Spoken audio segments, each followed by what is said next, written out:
Hi friends. Hello my lovely friends. I look tired because I am. I haven't slept well for 6 months. Anyway, a consequence of me not being able to sleep well in the past few days has meant that as a Brit who lives abroad, I've been consuming a lot of content about what's going on in Britain right now. And obviously right now what's going on in Britain is the anti-immigration protests in London and around Britain. And so I've been watching a lot of news content, news coverage. I've then been listening to a lot of opinion pieces from both the right and the left. And it's all highly emotional, right? Everyone's got strong opinions on it. Everyone feels one way or another that Britain's at a breaking point, Britain's not doing well. It's very sad. I've watched all this and felt almost nothing, a kind of emptiness inside. And the first reason I feel like that is because that's just how we've now been conditioned to consume and understand the world generally. You know, every lunch break we watch a kid having their legs blown off in the Middle East, and then we have to just go back to our accountancy job and get on with it. You know, every night we then go home and we're scrolling and we see that someone is starving to death in Yemen, and then we just have to get on with having our dinner with our family. We're bombarded with horrifying tragedy from around the world every day, and inevitably after a while you can only cope with it by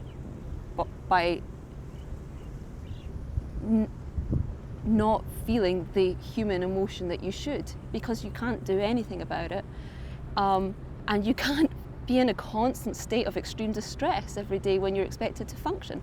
So that's the general reason why when the news hits you hard-hitting news comes your way, it doesn't hit you hard anymore. But specifically why a story about Britain, a country that I do really care about and that theoretically could do something about, right? As a British citizen, I could have been at these marches myself. I could dedicate my life to a vlog. This piece of plastic's really annoying me.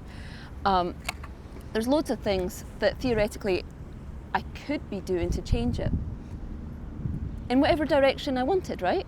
I could be pro-immigration and be making big speeches about how it's the bankers to blame, it's the racists to blame. Or I could be going the more traditional right-wing angle, and I could be talking about how it's a disgrace what our country's turning into, and there's not enough space for everyone, and there's too many cultural differences, etc. But I watch all these people engage in this very important conversation, and I watch them all with their personal stories, feeling very sorry, what I'm trying to say is this fucking sucks, because it feels like a momentous moment for all of these people to come to this protest and for there to be this much emotion currently circulating in Britain. And yet, I know that nothing's going to change. And I hate to say that. I really hate that. I hate to say that. But these protests will continue for another few weeks, and then they'll die down,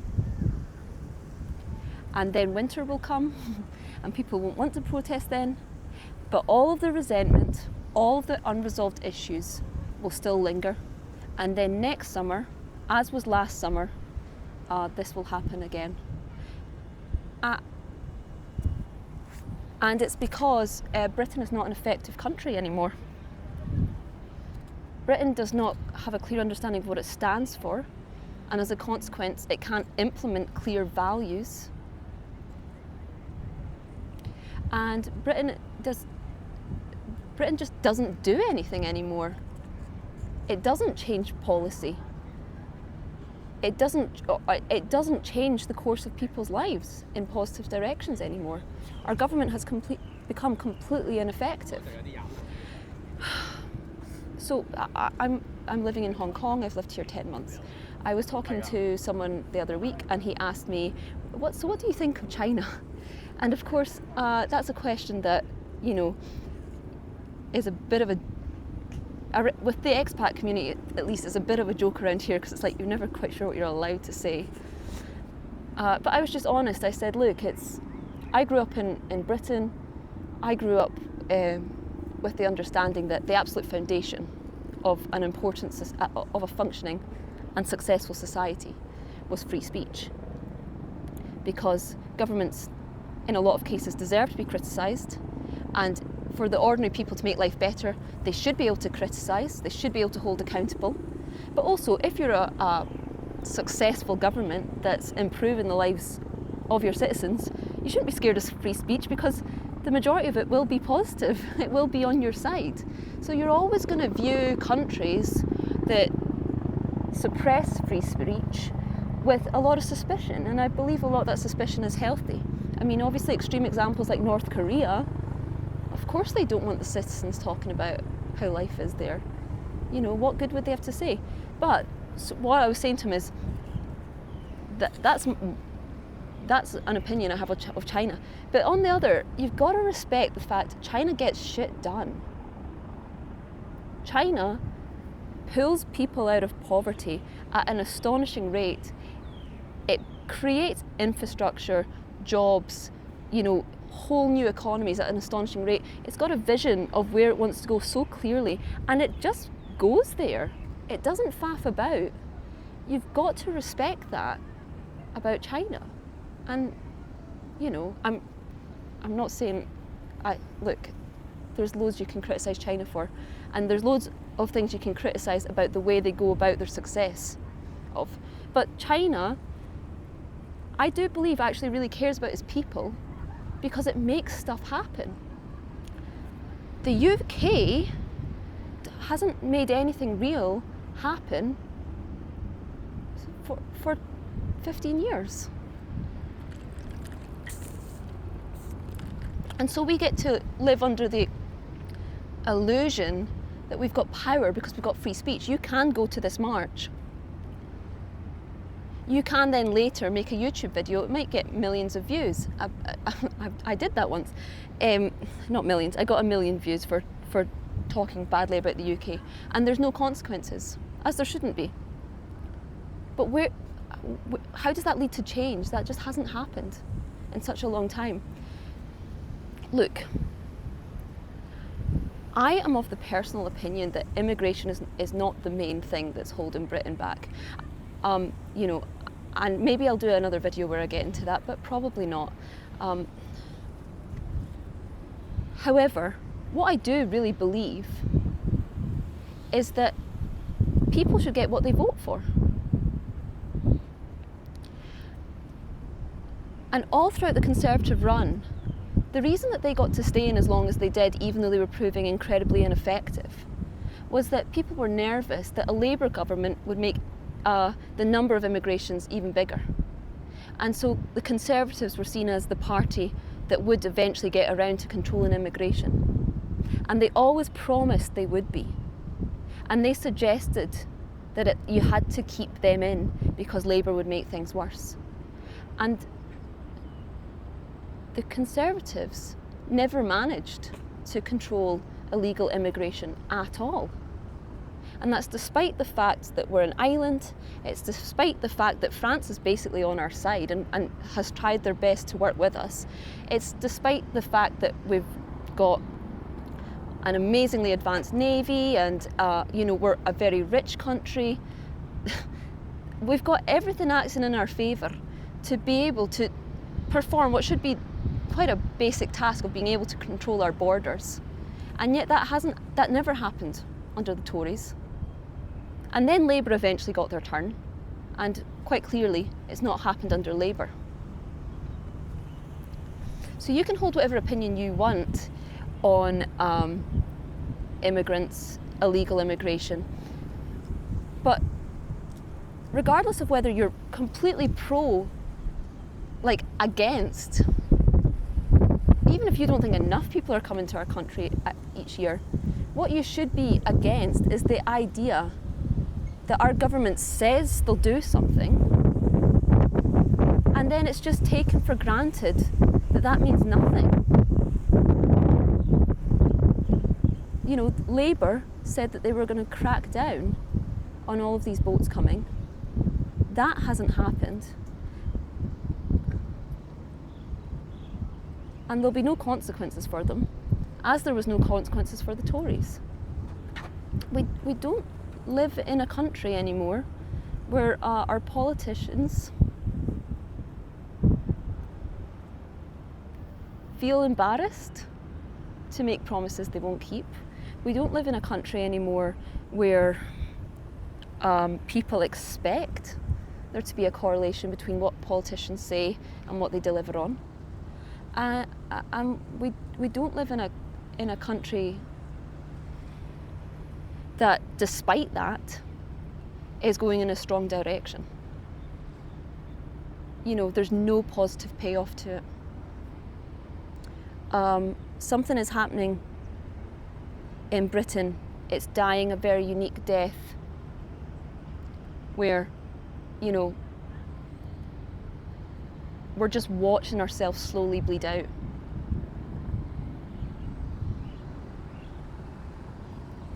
We're not calling a doctor.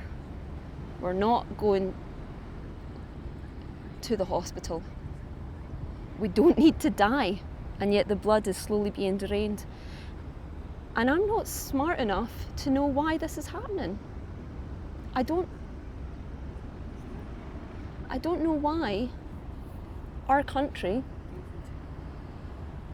with all of the resources it has, all of the history it has of us being in worse situations but being able to turn things around, I don't know why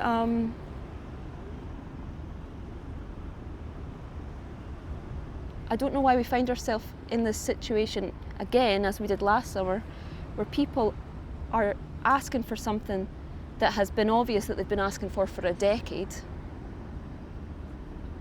And this is just going to, within 2 weeks, the government's going to pretend that this protest never happened. Some nice statement will be put out. And then next summer, the summer of 2026, we're going to be in the exact same situation. I'm perplexed by it. I'm perplexed as to how this can even be called politics. And immigration is a real issue, of course, but it's a symbol, right? It's a symbol of, this is something that the people keep saying they want to be addressed, and this is something the government keeps saying they will address, and yet it doesn't happen. But it's a more broad problem that this country's facing. It makes me sad, man. I really believe that we have to introduce some kind of law where if politicians, prior to being elected, say 10 things in their manifesto, if 60% of that isn't in action after 6 months, that should lead to an automatic re-election or an automatic, prison sentence. Because it's become so normalised for us in Britain to just expect that our politicians won't say won't commit to what they said they'll do. And how the fuck? We really need to work on that.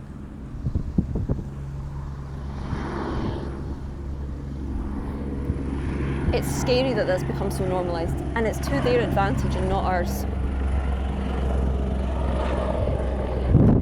But I'm going to end on a slightly different note. So, I'm a Brit who chose to move abroad for personal development, and it's worked out well for me. I have a nice job here in Hong Kong. I'm getting to experience a different culture.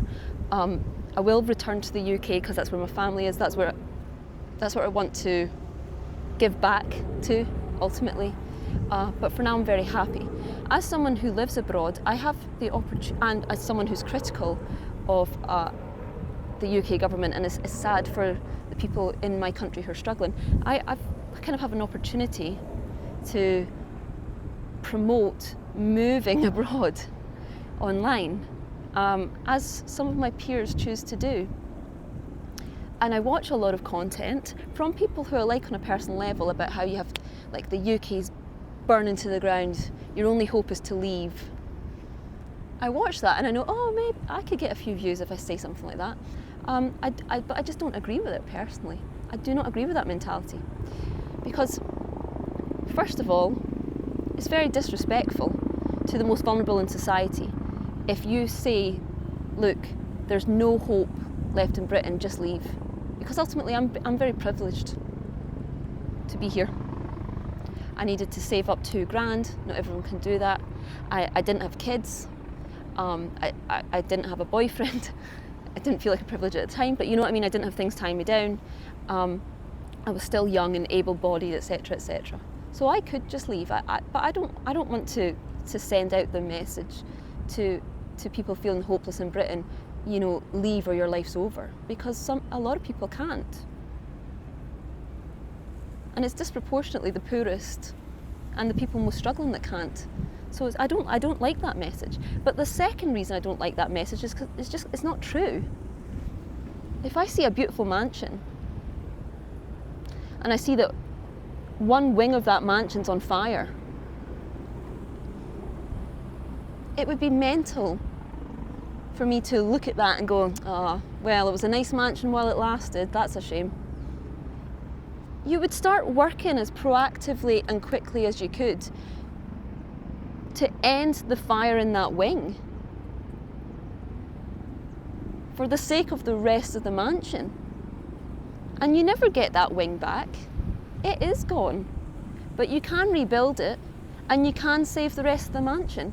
And I don't like, that's why I get very anxious when politics becomes too doom and gloom, because we should have a proactive mindset to the fact that we do not have an effective government and haven't for a decade. Like I say, I'm not a smart person, so I can't come to you with answers for how to change that.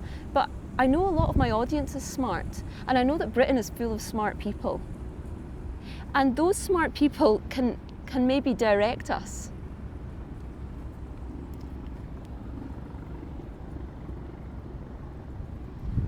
You know, or maybe just by us ordinary people asking the questions and insisting that they're listened to and not letting it go just because it doesn't feel we're listened to. Maybe that does something. It's hard to tell. Look, I'm sorry, you know, I've opened this up with something depressing and I'm ending it with no answers, but I do not believe that giving up is the solution. I believe that's the solution that the politicians are counting on. And I believe that that's the solution we're really encouraged to march towards. But it doesn't have to be like that. And I don't really have much else to say. I love you lots.